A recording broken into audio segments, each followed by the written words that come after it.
A sessão especializada em dissídios individuais plena, que reúne os ministros da SDI 1 e SDI 2, condenou o município de Belém a pagar pelas dívidas trabalhistas decorrentes de convênios de saúde. Confira agora a continuação deste julgamento. Senhor presidente, se Vossa Excelência me permitir, eu gostaria de ler o meu voto, porque foi ele que abriu a divergência. Pois não. Senhor presidente, senhores ministros, na sessão de 14 de setembro de 2010, da subseção 2, especializada em dissídios individuais do TST, abri respeitosa divergência quanto à conclusão do excelentíssimo ministro Barros Levenhagen, relator da ação rescisória, no sentido de que a Egrégia Terceira Turma desta Corte, ao manter a responsabilidade subsidiária do município de Belém na reclamação trabalhista, teria incorrido em violação literal do artigo 199, parágrafo 1º da Constituição Federal.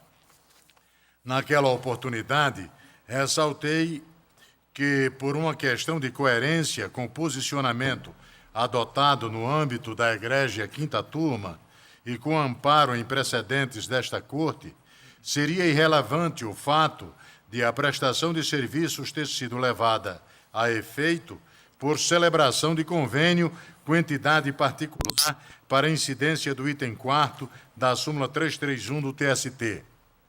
Considerando a maioria em torno do voto do excelentíssimo ministro Vieira de Mello, a maioria em torno do voto do excelentíssimo ministro relator, assim como a ressalva dos ministros Vieira de Mello Filho e Pedro Paulo Manos, de que os entendimentos expostos nos precedentes citados no meu voto divergente não refletiam o entendimento pessoal de Suas Excelências, mas sim a aplicação do posicionamento estabelecido no âmbito da subseção 1 especializada em dissídios individuais, percebi que a questão ainda não se encontrava pacificada nesta Corte. Por outro lado, após a suspensão da proclamação final do julgamento, a teor do artigo 71, inciso 1 do Regimento Interno do TST, o Supremo Tribunal Federal julgou a ação declaratória de constitucionalidade número 16, concluindo pela constitucionalidade do artigo 71, parágrafo 1º da Lei nº 8.666, de 93, ressalvando, todavia, a possibilidade da administração pública responder, caso caracterizada a conduta culposa do ente público, no caso concreto.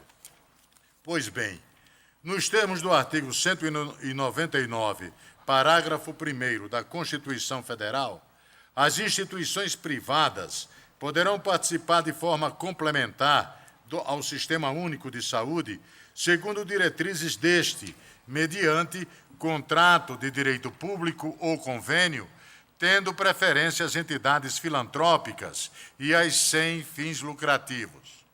Não obstante ser indene de dúvida o respaldo do artigo 199, parágrafo 1º da Constituição Federal, para a celebração de convênio entre a direção municipal do SUS e a instituição privada sem fins lucrativos para a implementação de programas na área de saúde, entendo que a responsabilidade subsidiária da administração pública pelos critérios trabalhistas devidos pela empregadora está calcada nas consequências jurídicas decorrentes do convênio. Dispõe o artigo 116 da Lei 8.666, de 93, que as disposições da referida lei se aplicam aos convênios celebrados por órgãos e entidades da administração. Estabelece o parágrafo 1º do referido artigo que a celebração do convênio depende de prévia aprovação de competente plano de trabalho proposto pela organização interessada, devendo conter, entre outros requisitos, o plano de aplicação dos recursos financeiros e o cronograma de desembolso. O parágrafo 3º do artigo 116 da mesma lei reza que as parcelas do convênio serão liberadas em estrita conformidade com o plano de aplicação aprovado, devendo ser retidas, no caso de irregularidades, verificadas na fiscalização pela administração pública. Por sua vez, a teor do artigo 67 da Lei de Licitações e Contratos Administrativos, a execução do contrato e, por consequência, do convênio administrativo deverá ser acompanhada pela administração pública, englobando-se a observância dos direitos trabalhistas dos empregados contratados pela pessoa jurídica, celebrante do convênio administrativo. Infere-se dos dispositivos citados da Lei 8.666 de 93, o dever da administração pública em acompanhar o cumprimento das obrigações trabalhistas por parte da associação sem fins lucrativos que celebrou o convênio, em estrita observância ainda aos princípios constitucionais da dignidade da pessoa humana e do valor social do trabalho, positivados nos incisos 3º e 4º do artigo 1º da Carta Magna, respectivamente. Entendo dessa forma que o caso se amolda às diretrizes da súmula 331 do TST e do julgamento da ação declaratória de constitucionalidade número 16 pelo Supremo Tribunal Federal. Em reforço à tese, destaco os seguintes julgados extraídos do sítio do Tribunal Superior do Trabalho.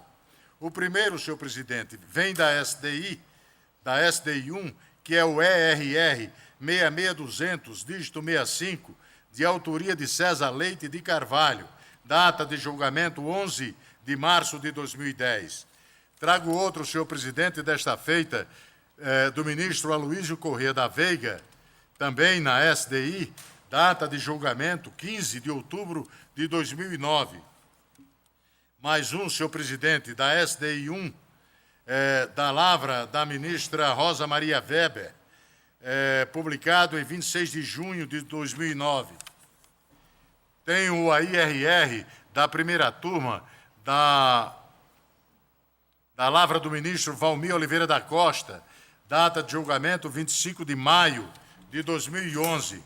Trago outro, senhor presidente, desta feita da segunda turma, da relatoria do ministro José Roberto Freire Pimenta. Tenho outro, senhor presidente, um recurso de revista da ministra Rosa Maria Weber, de 10 de junho de 2011.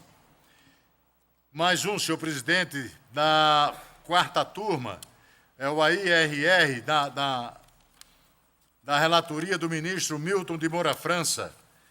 Trago outro, senhor presidente, da quinta turma, da relatoria da ministra Cátia Magalhães Arruda, de 17 de junho de 2011. E trago mais um, senhor presidente, da sexta turma, do ministro Aloísio Corrêa da Veiga, data de julgamento 25 de maio de 2011. Trago também o outro agravo de instrumento da desembargadora Maria Doralice Novaes, publicado em 25 de maio de 2011, da sétima turma. E trago, por último, senhor presidente, a IRR da relatoria do ministro Carlos Alberto Reis de Paula, julgado em 8 de junho de 2011.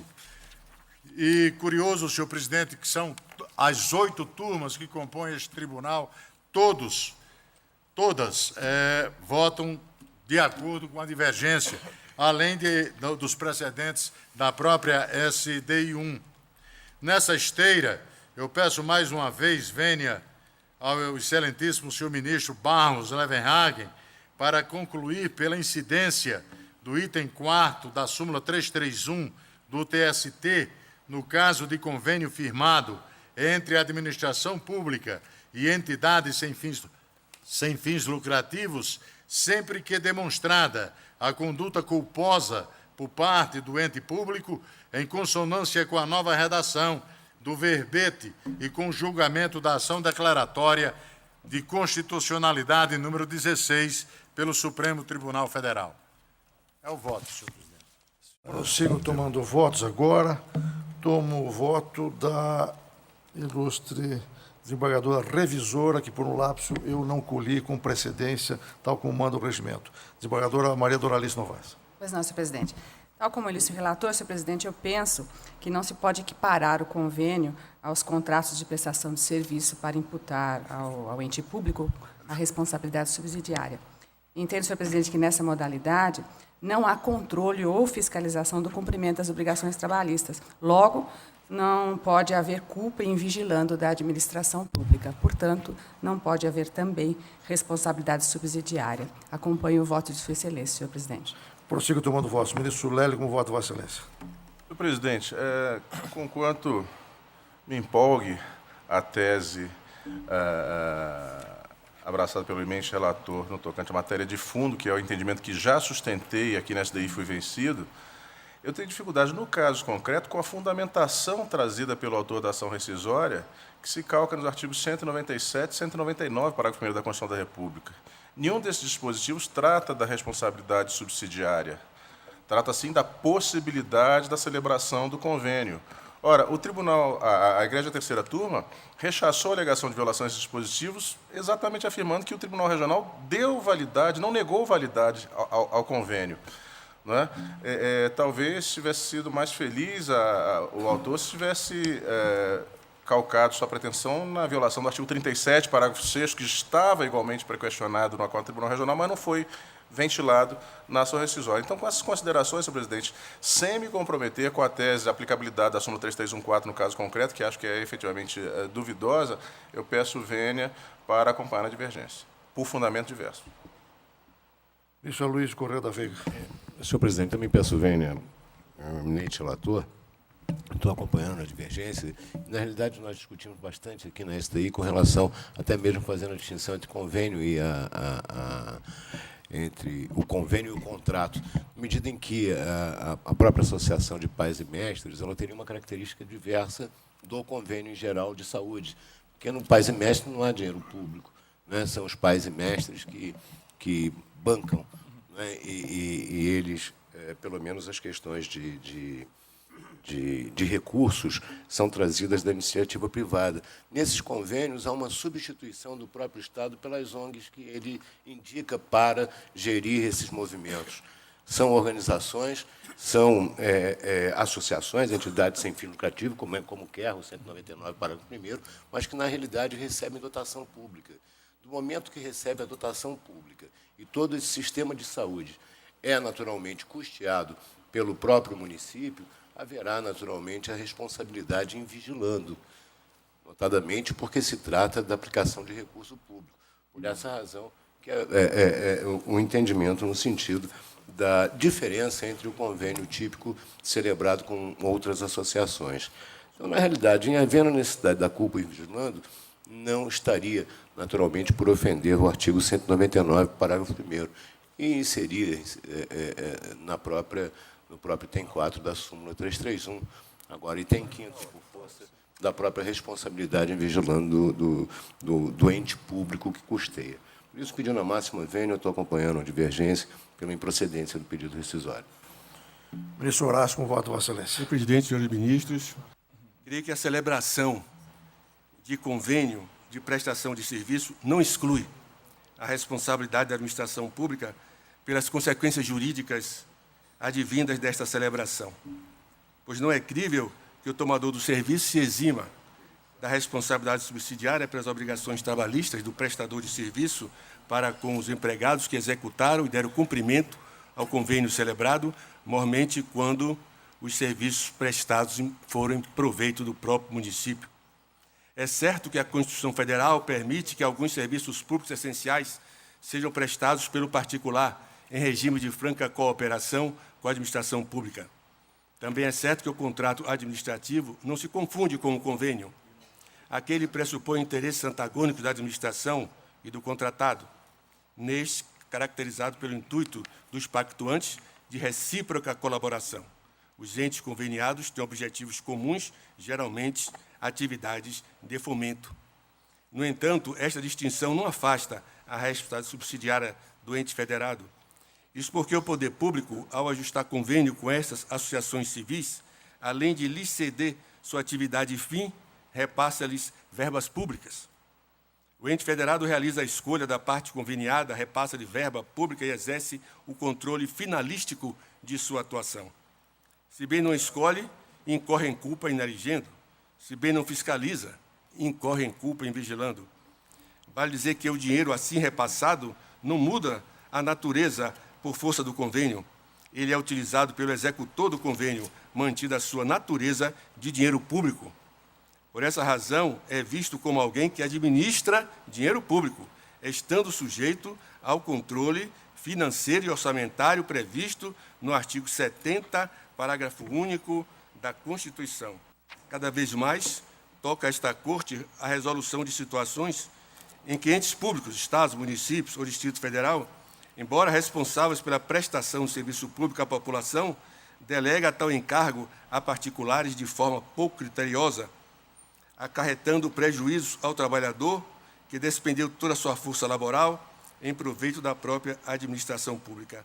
Assim, é inadmissível que, sob o pálio de atípica relação contratual de prestação de serviço, qual seja o convênio administrativo entre o poder público e a empresa prestadora de serviço, trabalhadores possam vir a ser prejudicados.